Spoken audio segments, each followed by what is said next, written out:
Welcome. I want to start by saying if anyone has a trouble hearing or understanding me, feel free to raise your hand. Hi, my name is Megan, and I was a NICU mom this year of 2022. This right here is my beautiful and precious 7-pound, 13-ounce son, and his name is Xavier. He tested positive for a gram-negative bacterial infection, which resulted in him spending about 3 weeks in the NICU. For those of you who have never been in the NICU, there's something called hands-on time.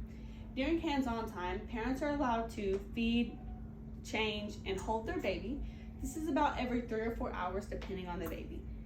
In the meantime, before the next hands-on time, you're not allowed to pick up your baby because they have to get a lot of rest to feel better and to heal. Therefore, the nurses will teach you lots of ways on how to calm or coddle your baby without picking them up. My goal today is to train you guys how to calm a baby and also explain to you why it's important to know how to calm a baby. By a show of hands, how many of you guys have either been a caretaker to an infant or a parent to an infant? Awesome. Well, then you guys probably know that it is important to make sure that they're fed, changed, and not tired before you try these new attempts that I'm going to teach you. Next slide, please. Alrighty, I'm going to go ahead and play a sound for you guys. During this sound, when you begin to feel at ease or overwhelmed, frustrated, I want you to go ahead and raise your hand for me.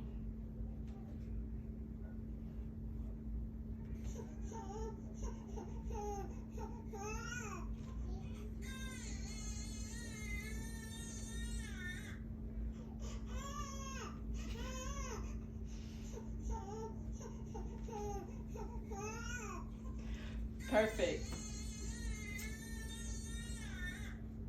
Next slide.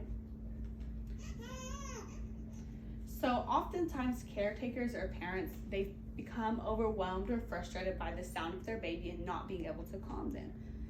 So there's this thing called shaken baby syndrome. Shaken baby syndrome is an often fatal, serious brain injury resulted from frantically shaking an infant or a toddler. Although this is not always fatal, when the baby does survive, oftentimes they suffer from some form of a neurological or mental disability like cerebral palsy. The death is caused by an increased intracranial pressure that results in cerebral edema, which is fluid around the brain, bleeding in the brain, or tears in the brain can cause shaken baby syndrome. I want to show you guys today what shaken baby syndrome might look like. If you look at the picture on the left, this is a baby who luckily survived being shaken by his or her caretaker. Although the baby did survive, he went through a lot during his lifetime. The baby had to have multiple IVs, spend quite a bit of time in the NICU, possibly go through surgery, and you never know, this baby might have some kind of neurological disorder as they grow up that might not be apparent until they're about 6 years old. If you look at the picture that's on the right, this baby was not as fortunate. Sadly, this baby passed away from the injuries that he sustained during his injury of shaken baby syndrome. The lady on the left was the daycare worker of this baby, and sadly she got overwhelmed that she couldn't figure out what was wrong with the baby, and in a time she decided to shake the baby, and the baby passed away. Not only was this baby's life ruined, but also this caretaker's life is quite frankly ruined also, because if she doesn't spend all of her life in prison, she will spend a good portion of her life in prison. This is why we want to prevent shaken baby syndrome. So today I'm going to show you guys some different ways that you can calm a baby. You guys, I have a special awesome gift for you. Your very own baby. Wow. Awesome. I guess I just wanted one of those.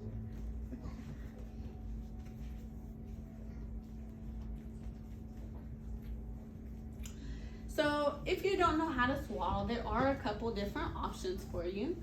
The first one is going to be this thing called a sleep sack. These are awesome. If you want to swaddle the baby, but you just don't know how, they have these awesome things. I got this one at Ross. It has Velcros to swaddle your baby. They're a pretty cool thing. This is something we got when he graduated the NICU. It's also a swaddler sleep sack. I'm going to pass these around. I want you guys to take a look at them and see how awesome they can be.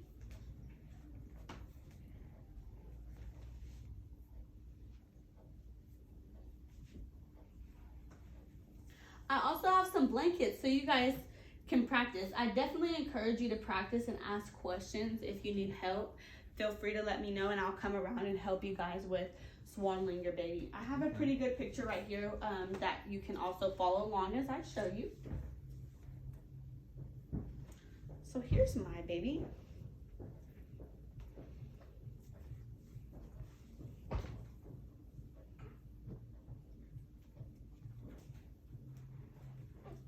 So the first thing you're gonna do is you're gonna take the top corner and you're gonna fold it down like this with the triangle, and you're gonna lay it on a flat surface.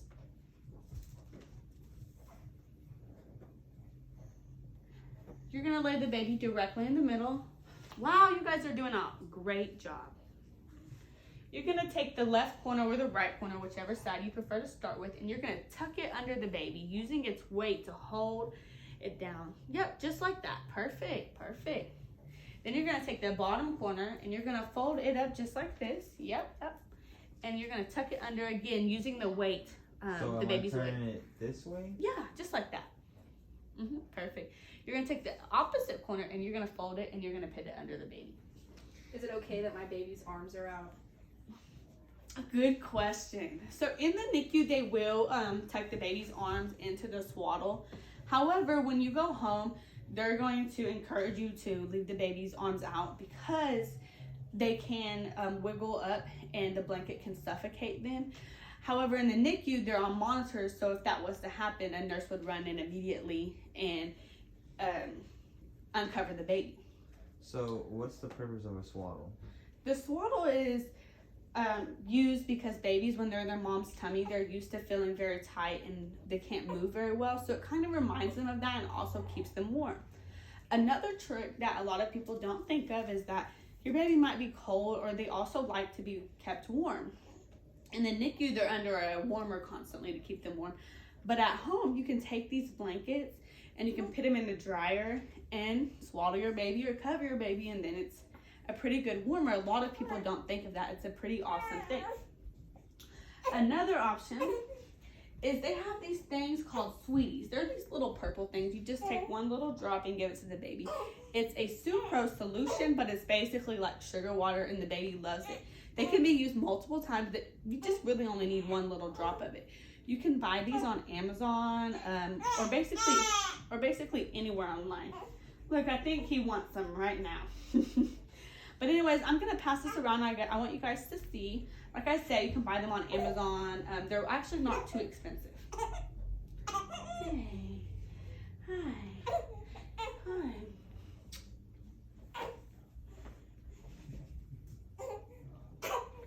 Another trick that they use in the NICU is what is pictured on this far right picture. It's a glove. You can buy that one on Etsy, or you can make a cheap sheet makeshift one at home. You just take some warm beans or some warm rice and you put it in a glove like this one, and when you place it on your baby, they think it's your hand because it's warm and it has weight, and it kind of tricks them. It's a pretty good awesome thing.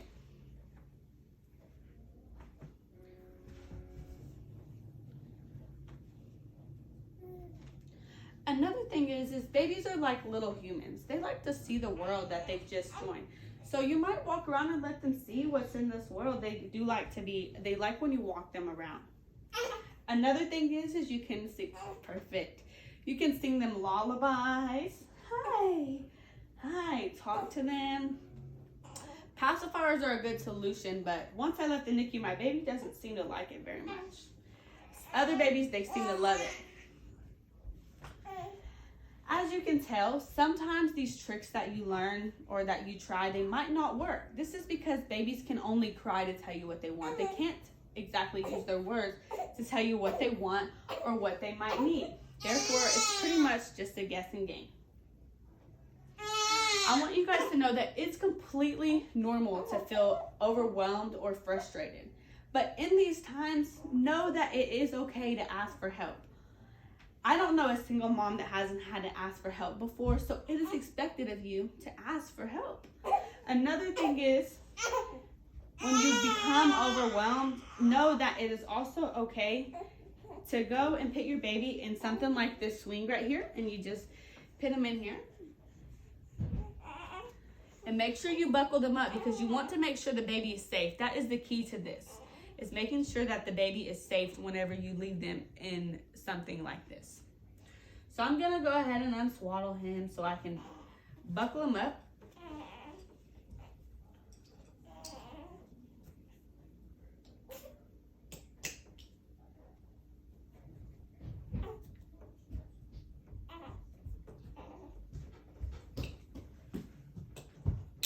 And I'll put the blanket back over him just so he's not cold, making sure not to cover his face. And although he might still cry, this is a lot more safe than shaking the baby or putting you guys in a situation where you might do it.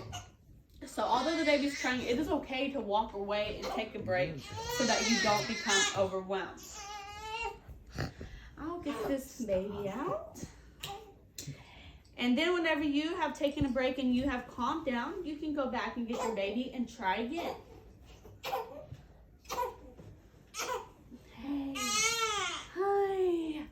Hi, son. Hi. Hi. Next slide, please. Does anyone have any questions or comments? Hi. Alrighty. Perfect. Hi. If you guys think of any questions, I'll be walking around for the next couple of minutes. Feel free to stop me and let me know. I'm going to go ahead and come around and make sure you guys don't have any questions. I'm also going to go ahead and provide you guys with my phone number. If you want to write this down, feel free to ask any questions anytime that you need to. If everyone can go ahead and take their phones out now, I'll give you my personal cell phone number. Again, my name was Megan. Alrighty, my phone number is 405-650-4169. I hope you guys all learned some new tricks to calm a baby. I have a question. Sure. So how long was your baby in the NICU for? My baby was in the NICU for almost 3 weeks. When he was 2 days old, he was transferred to a bigger NICU that could take care of him. Whenever he was there, he got out September the 5th. So he was there from about August the 21st to September the 5th. But he spent 2 days in the smaller NICU also. Yeah. And there's lots of babies. He was my second baby. My first baby wasn't in the NICU. However, I used other tricks, but I didn't know about all these. So I'm so thankful, even though the NICU can be a very exhausting and overwhelming situation. I will say that it did teach me some new cool things that I'm glad I'm able to teach you guys today. So everything being easier with your second baby now? To some extent, the NICU was quite hard. However, I will say that now that I learned these tricks, they do work well, and I wish I would have known them with my first baby. Of course, I knew I could. Look, he's asleep. You'll see, all because he's swaddled, and he loves his mommy. Sometimes it just takes time. I want you guys to know that it might not always happen the first time, and something that you do the first time. Say I swaddle him right now, and he cries, and then I put him down for a break, and I come back and I swaddle him again, he might just be perfectly fine. It really is just a guessing game, and it is okay to feel frustrated. And it's also okay to take a break. A lot of people have to do that sometimes. And then, once you get him calmed down, the little brother might come and wake him up, and you have to start all the way back over. And sometimes that just happens. Look how cute he is. Does everyone feel like I did a good job today? Yes, I've learned a lot. Thank you. I'm glad. Informative. Yeah, awesome. So you guys all feel like you learned something today? I Yes, did. ma'am. And what was your favorite part about today? Learning how to swaddle the baby. That was your favorite part? Yes. The babies were quite cute. They're so tiny. I feel like he was this tiny when I first got him, but he was, or that tiny, but he was a little bit bigger than that, but he was quite small, and now he's gaining some weight. He's gained almost 2 pounds since he was born, and I got a feeling he's going to be a chunky baby. I like the glove with the beans. I had never heard of that before. I thought that was very cool. Oh yeah, make sure that you use warm beans or warm rice though, because to mimic your hand. It might, if you don't have a microwave or something to boil them, you could probably just use your hand, but I feel like it might be better if you do put something that's warm in there. Well, yeah, good luck in your future endeavors, and I hope that you guys learned something today. Thank you and have a good day. Feel free to reach out to me if you need anything.